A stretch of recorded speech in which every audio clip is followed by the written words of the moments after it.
नमस्कार, राम राम हरियाणा देख रहे हैं आप। मैं हूं आपके साथ भारत त्रिपाठी। सीएम नायब सिंह सैनी कुरुक्षेत्र के दौरे पर रहे, जहां उन्होंने शक्तिपीठ मां भद्रकाली मंदिर में पहुंचकर पूजा अर्चना की और प्रदेश की सुख समृद्धि की कामना की। इस मौके पर उन्होंने महागौरवशाली मां शब्द के 51 फीट विराट और अद्भुत स्वरूप का भूमि पूजन किया। इस मौके पर सीएम सैनी ने संबोधित भी किया। उन्होंने कहा कि मां शब्द प्रेम और ममतत्व का प्रतीक है।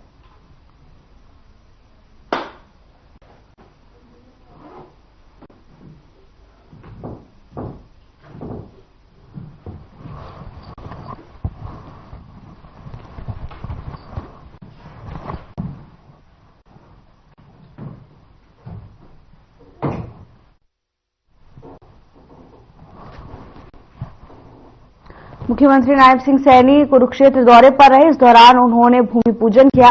मां भद्रकाली मंदिर में श्रद्धालुओं से परिसर भरा हुआ था, तो वहीं मुख्यमंत्री भी पूजा अर्चना के लिए पहुंचे, जहां उन्होंने विधि विधान से माता की पूजा की।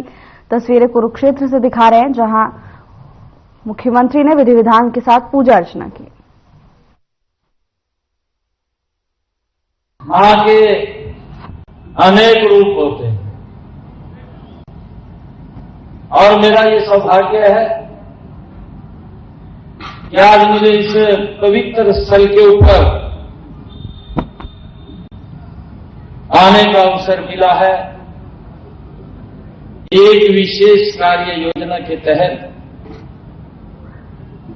मां का विराट स्वरूप यहां पर स्थापित होगा। ये प्राचीन भद्रकाली मंदिर, ये हमारा महाभारत कालीन तीर्थ स्थलों में से है, जहां पर स्वयं पांडवों ने आकर के पूजा अर्चना की। और मुझे ये भी खुशी है कि इस पवित्र स्थल के ऊपर हर वर्ष लाखों की संख्या में श्रद्धालु यहां पर शीश नवाने के लिए आते हैं। और आज इस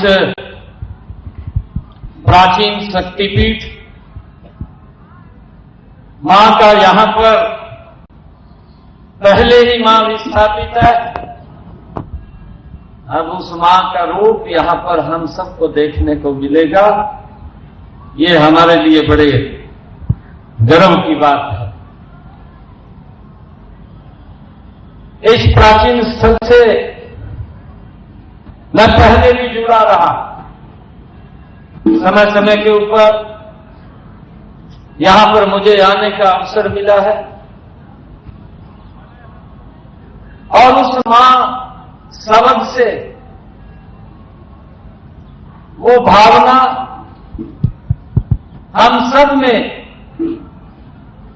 उसको देखने से ही आएगी कि मां वो शब्द है जहां प्रेम है, मां वो शब्द है जहां ममत्व है, मां वो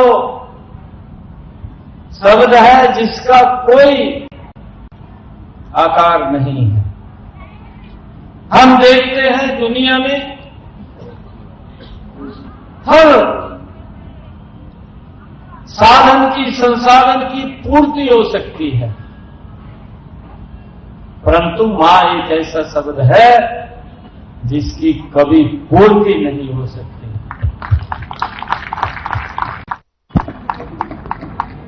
और मुझे सौभाग्य मिला है आज यहां पर मां ये शब्द विस्थापित होगा, पूजा अर्चना के बाद होगा। और मुझे पिछले 3 दिनों से, अभी 3 रोज पहले गुरुग्राम में एक भव्य कार्यक्रम था। वो कार्यक्रम भी बड़ा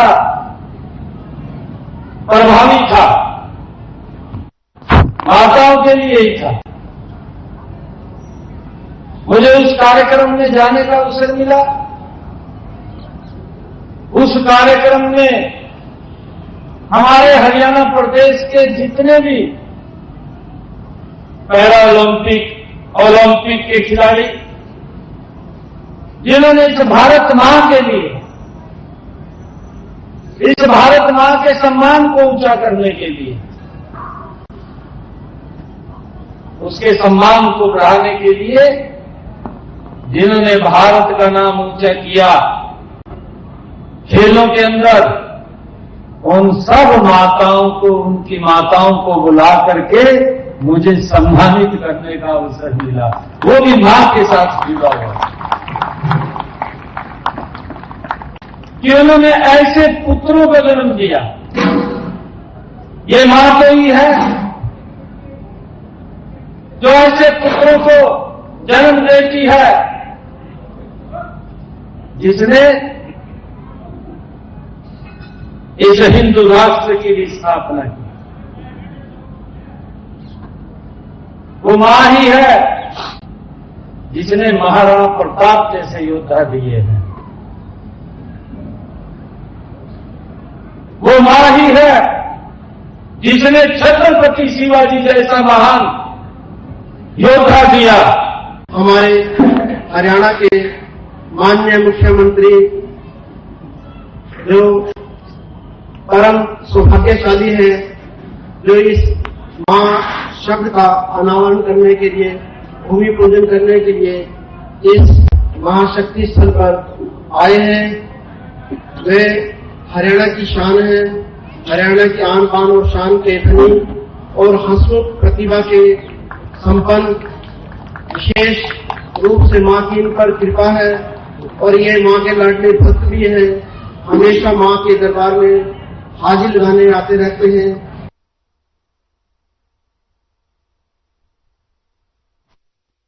खबर पलवल से है, जहां राज्य स्तरीय युवा सम्मेलन और सांस्कृतिक संध्या का भव्य कार्यक्रम पलवल नेताजी सुभाष चंद्र स्टेडियम में शुभारंभ हुआ। प्रदेश के मुख्यमंत्री नायब सिंह सैनी ने मुख्य अतिथि के तौर पर यहां शिरकत की। प्रदेश के मुख्यमंत्री नायब सिंह सैनी कार्यक्रम को संबोधित किया। खेल मंत्री गौरव गौतम विशिष्ट अतिथि के तौर पर शिरकत की। कार्यक्रम के दौरान प्रदेश के मुख्यमंत्री नायब सिंह सैनी ने युवाओं को संबोधित किया, तो वहीं सांस्कृतिक कार्यक्रम और भव्य प्रदर्शनी का आयोजन भी हुआ। कार्यक्रम के दौरान युवाओं में भारी उत्साह देखा गया। एक कार्यक्रम में शामिल होने के लिए पलवल पहुंचे, जहां उन्होंने कार्यक्रम को संबोधित किया। खबर चंडीगढ़ से है, जहां नई ह्यूमन रिसोर्स मैनेजमेंट सिस्टम प्रशासनिक नीति 2024 की अधिसूचना का नोटिफिकेशन राज्यपाल की तरफ से जारी कर दिया गया है। मुख्य सचिव ने प्रदेश के सभी अधिकारियों को नई नीति की कड़ाई से लागू करने के निर्देश जारी किए हैं।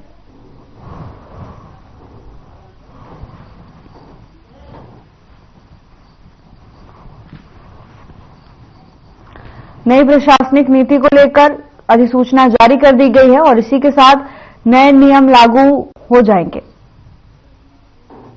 प्रशासन की ओर से ये नई प्रशासनिक नीति का नोटिफिकेशन जारी कर दिया गया है।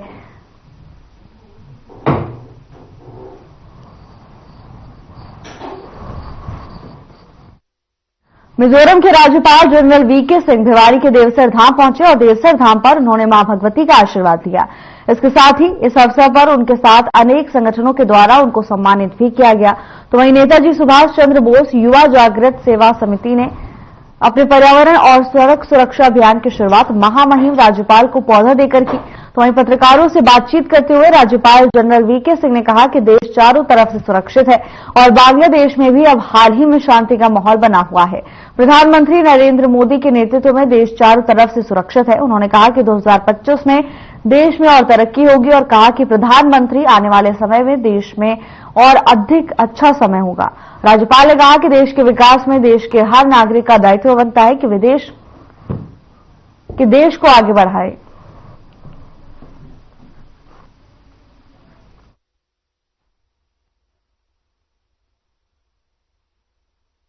कुलदेवी हैं, दर्शन करने जरूरी है, क्योंकि कई बार जल्दी आ जाते हैं, कई बार देरी लग जाती है। तो इस बार पूरे दिन हो गए थे, तो सोचा था कि कुलदेवी के दर्शन करेंगे तो आज नया साल है, नए साल पर इस बार नया साल आप सबको मुबारक हो। 2025 आप भी प्रगति करें, देश में प्रगति करें। अगर देश की सीमा की सुरक्षाओं की बात की जाए तो आप क्या कहना चाहेंगे? आज बांग्लादेश जैसे इस प्रकार की जो बगावतें खड़ी बांग्लादेश में कुछ हालात हुए हैं, आशा है कि जल्दी वहाँ पर सुधार आए। तो देश की सुरक्षा को लेकर के 2025 में क्या मान कर चल रहे हैं, क्योंकि आपने जो देश की सुरक्षा का तो जितना हम सोचते हैं उतना ही आप भी सोचते हैं।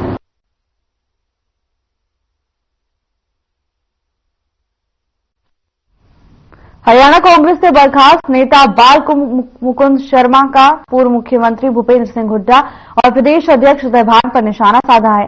पूर्व मंत्री करण सिंह दलाल के नेतृत्व में कमेटी पर सवाल उठाए। करण सिंह दलाल ने कहा कि जिस कमेटी के वो अध्यक्ष हैं उसका गठन प्रदेश अध्यक्ष उदय भान ने किया है, जबकि कांग्रेस एक राष्ट्रीय पार्टी है। प्रदेश अध्यक्ष इस तरह की कमेटी का गठन नहीं कर सकते।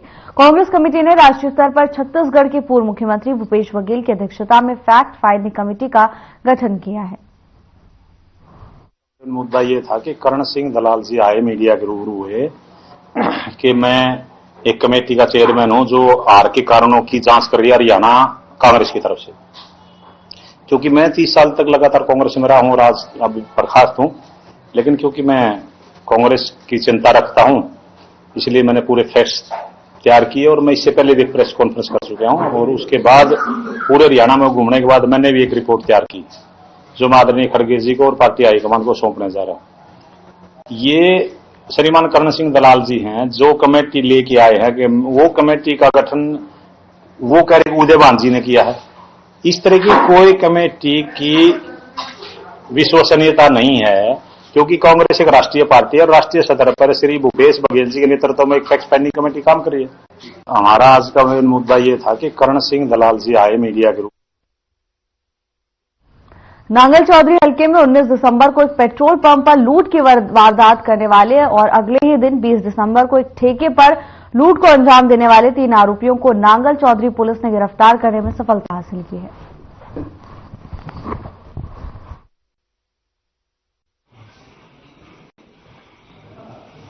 आज नांगल चौधरी पुलिस स्टेशन ने 2 गंभीर प्रकृति के मामलों को सुलझाने में सफलता प्राप्त की है। इन दोनों मामलों में से एक 19 दिसंबर 2024 को पेट्रोल पंप पे लूट की वारदात को अंजाम दिया था अपराधियों ने और अगले ही दिन 20 दिसंबर को एक शराब के ठेके पे लूटपाट की थी। इन घटना करने वाले अपराधियों में एक अजीत जो बेटंडी गांव का है, दूसरा ऋषिदेव जो मुलोदी और रवि वह भी मुलोदी गांव का रहने वाला 3 अपराधियों को गिरफ्तार किया है। इनको कोर्ट में पेश करके पुलिस रिमांड हासिल किया गया है। इसके उपरांत सुसंगत बरामदी के प्रयास किए जाएंगे।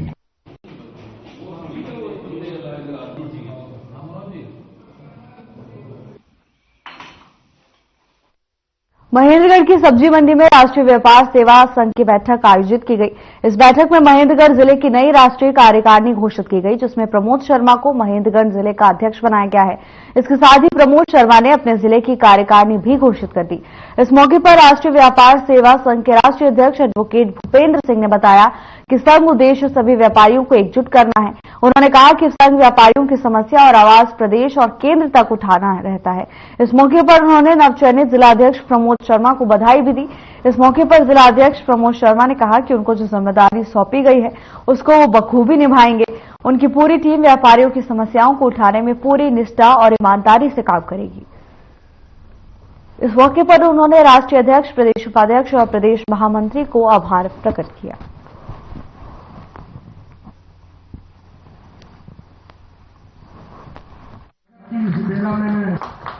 आज राष्ट्रीय व्यापार सेवा संघ ने प्रमोद शर्मा जी को जिलाध्यक्ष नियुक्त किया है और प्रमोद शर्मा जी ने अपनी पूरी कार्यकारिणी को नियुक्त किया है। इस अवसर पर मैं प्रमोद शर्मा और उनकी पूरी टीम और सभी व्यापारियों को बधाई देता हूं कि उन्होंने व्यापारियों के कल्याण के लिए एक बहुत अच्छी सोच की पहल की है। राष्ट्रीय व्यापार सेवा संघ प्रत्येक जिले में, प्रत्येक विधानसभा में अपने अध्यक्ष नियुक्त कर व्यापारियों की जो भी समस्याएं होती हैं उनको उठाने का प्रयास करता है और उन संस्थाओं को, उन समस्याओं को स्टेट पर, केंद्र लेवल तक ले जाने का पूरा प्रयास करता है। इसे मैं बहुत गौरवान्वित महसूस करता हूँ राष्ट्रीय अध्यक्ष जी का प्रदेश अध्यक्ष जी का, प्रदेश महामंत्री जी का, प्रदेश उपाध्यक्ष जी का बहुत बहुत धन्यवाद, जो इन्होंने मुझे इतनी बड़ी जिम्मेवारी दी है। और इन्होंने जो जिम्मेवारी दी है, मैं हर व्यापारी के लिए काम करूंगा और पूरी निष्ठा और ईमानदारी से हर व्यापारी की आवाज इन तक पहुंचाऊंगा। यही मेरा प्रयास रहेगा। पूरी टीम मेरी इस काम में लगी रहेगी।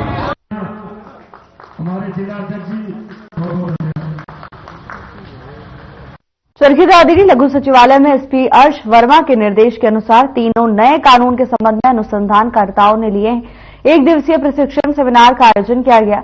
इस सेमिनार में चरखी दादरी एएसपी दिव्यांश सिंगला, डीएसपी मुख्यालय धीरज कुमार और थाना प्रभारी के साथ अनुसंधानकर्ता भी मौजूद रहे। एएसपी दिव्यांश सिंगला ने बताया कि सेमिनार का मुख्य उद्देश्य 3 नए कानूनों के संबंध में थाना प्रभारियों और अनुसंधानकर्ताओं को जानकारी देना था।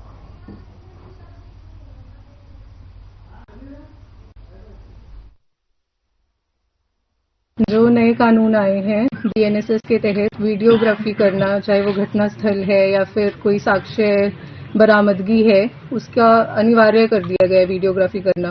और उसके लिए ई साक्ष्य ऐप आया है, तो उसी के संबंध में, ये परीक्षा नहीं कहूंगी मैं इसे, एक आयोजन किया गया जिसके तहत हम अपने आईओज को सिखा सकते हैं ई साक्ष्य ऐप के बारे में और जो भी अमेंडमेंट्स किए गए हैं नए कानून में उनके बारे में। तो परीक्षा के माध्यम से सिर्फ एक जानकारी प्रोवाइड करना और उनको अच्छे से सिखाना कि क्या क्या अमेंडमेंट्स हुए हैं और ई साक्ष्य ऐप का कैसे वो इस्तेमाल करके साक्ष्य की श्रृंखला को बनाए रख सकते हैं। साइबर क्राइम के लिए एक तो अवेयरनेस, साइबर क्राइम के लिए जैसा कि हम सबको मालूम है कि जो जनता है उसका जागरूक होना बहुत आवश्यक है ताकि उसको फर्स्ट हैंड प्रिवेंट किया जा सके। तो उसके लिए अवेयरनेस प्रोग्राम्स किए जा रहे हैं, गांव में, स्कूलों में, सरकारी, प्राइवेट, हर स्कूल में आयोजन किया जा रहा है।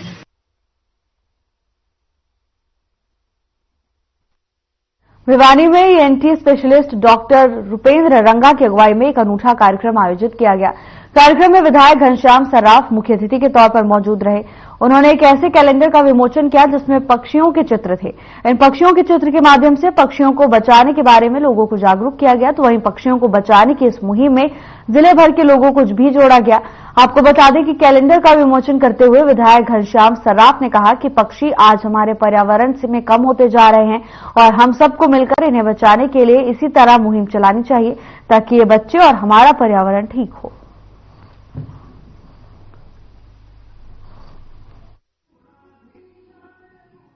बेटी बचाओ, पक्षी बचाओ, वृक्ष लगाओ, जीवन बचाओ के इस कैलेंडर का विमोचन किया है। हम पिछले 12 साल से इस कैलेंडर का विमोचन भिवानी शहर में कर रहे हैं और बड़ा दुर्भाग्य का विषय जो जहां तक मेरे को महसूस हुआ है कि अभी पिछले 12 साल में पक्षियों की संख्या काफी घटती जा रही है।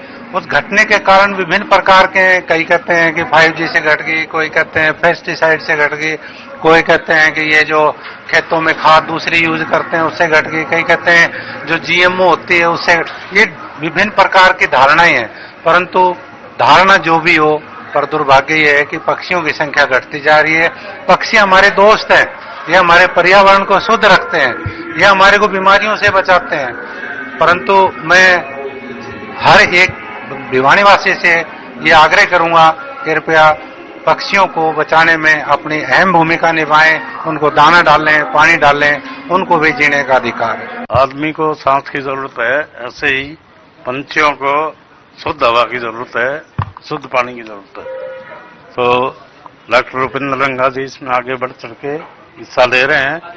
मैं उनके द्वारा की गई मेहनत जो कैलेंडर के रूप में उतारी गई है, प्रत्येक वर्ष इसका विमोचन करवाते हैं। मैं करीब 6 या 7वीं बार मैं आऊँ जी। 12 साल से कर रहे हैं। 12 साल से काम कर रहे हैं मैं, लेकिन 6वीं से 7वीं बार आया हूँ।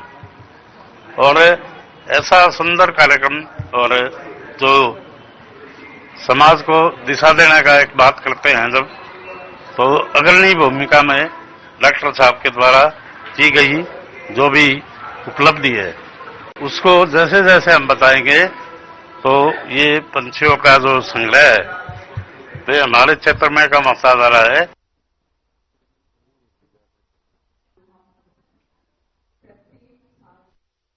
हरियाणा में कानूनी व्यवस्था को लेकर सरकार अलर्ट मोड पर है। प्रदेश में हर सप्ताह जिला स्तर पर कानूनी व्यवस्था की समीक्षा की जाएगी। आपको बता दें कि जिला स्तर पर जिला उपायुक्त बैठक की अध्यक्षता करेंगे। नशाखोरी पर लगाम और लोगों के बीच सौहार्द और जन चेतना बढ़ाने पर काम किया जाएगा। बैठक में जिले के तमाम आला पुलिस अधिकारी, एसडीएम और जेल अधिकारी शिरकत करेंगे। बैठक में आपसी समन्वय और बातचीत को मजबूत करने पर भी चर्चा होगी।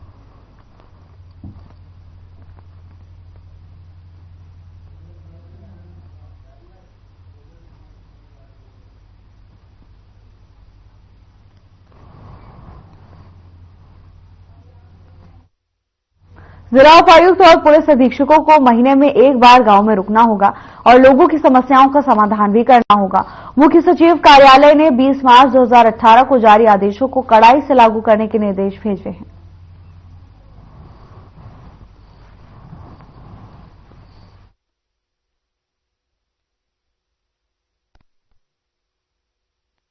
फरीदाबाद में चुंगी डबुआ के पास रहने वाली एक महिला कर्मचारी ने कंपनी में आत्महत्या कर दी। बता दें कि मृतका का नाम रजनी देवी बताया गया है, जो एक हाईटेक कंपनी में काम करती थी। परिवार का आरोप है कि कंपनी मालिक के द्वारा किए गए वादों को तोड़ने और नौकरी से निकालने की धमकियों के कारण रजनी देवी ने ये कदम उठाया।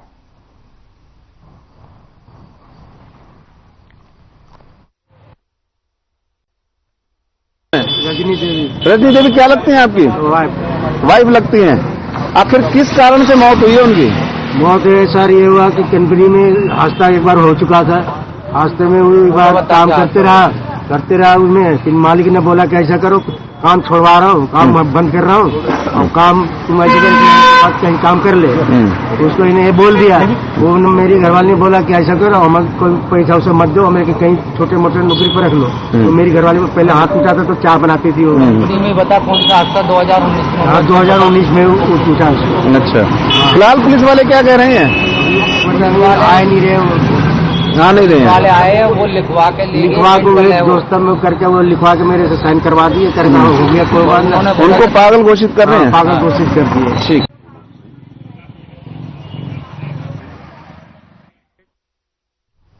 फरीदाबाद के करनेरा गांव में नवीन त्यागी के घर में बीती रात करीब 12 बजे से 6 हथियारबंद बदमाशों ने घर में घुसकर परिवार के लोगों के साथ मारपीट की।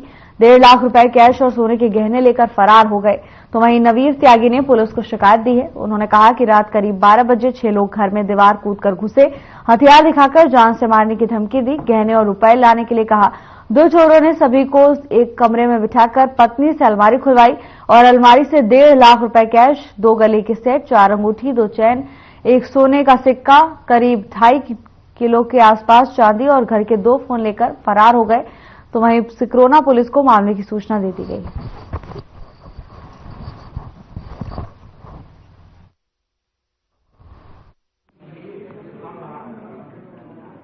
2.5 लाख रुपए तो कैश ही लेके गए बिल्कुल हाथ से ही। और जो मेरे थोड़ा बहुत था पर्स में वो भी सब ले गए। और ज्वेलरी में 14-15 तोले सोना और 2.5 किलो सारी चांदी है। 1 सोने का सिक्का था, कुछ भी नहीं छोड़ा, सब। और जितना हो सकता था जितना भी छोड़ के पूरा मेरी तरफ। और भी इधर उधर हाथ मार रहे थे कि इसे भी खोल उसे भी खोल। और तो हाथ हपाई में कि मेरे पास जो है। तो मतलब हाथ हपाई भी हुई थी आप लोगों को उनसे? मारा है, मेरी बेटी को मारा है, दूसरी वाली को मारा है, मुझे भी मारा है। अच्छा, आपको भी मारा बेटा? क्या मारा है? जो चाकू था वो गर्दन पे यहाँ रख के 2-3 बार वो चाकू जलाया था। वो बच गई हूँ मैं दोनों बार उसके उससे। और वो ले रहे थे बंदूक थी उनके पास, उसमें कारतूस डल रहे थे कि ये डाल रखा है, गोली मार दूंगा, तेरे बच्चे को मार दूंगा, तेरी बेटियों को मार दूंगा। लोग करीब, और उन्होंने फिर घर वालों को बंधक बनाया है और आंख पे चाकू रख दिया है और तमंचे वगैरह उनके साथ थे। कुछ लोग नकाब में थे कुछ बिना नकाब के थे। मतलब 6 लोग आते हैं? हाँ 6 लोग आते हैं हथियारों के साथ, चाकू, गन और हाँ। फिर पहले एक कमरे में फिर दूसरे में बना लिया उन्होंने। उसके बाद उन्होंने धीरे धीरे वो डराया धमकाया। और पहले वो भाभी हमारी, उन्होंने 1.5 लाख रुपए कैश दे दिए। फिर उन्होंने अपने खुद खतौड़ा करा, 1 लाख फिर मिले हैं, 10-20 हजार और मिले हैं। फिर उसके बाद जो भी सोना था घर में वो ले गए, करीब 2-2.5 किलो चांदी ले गए।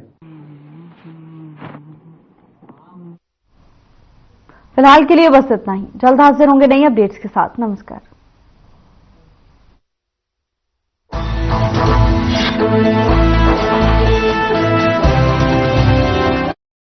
जन्म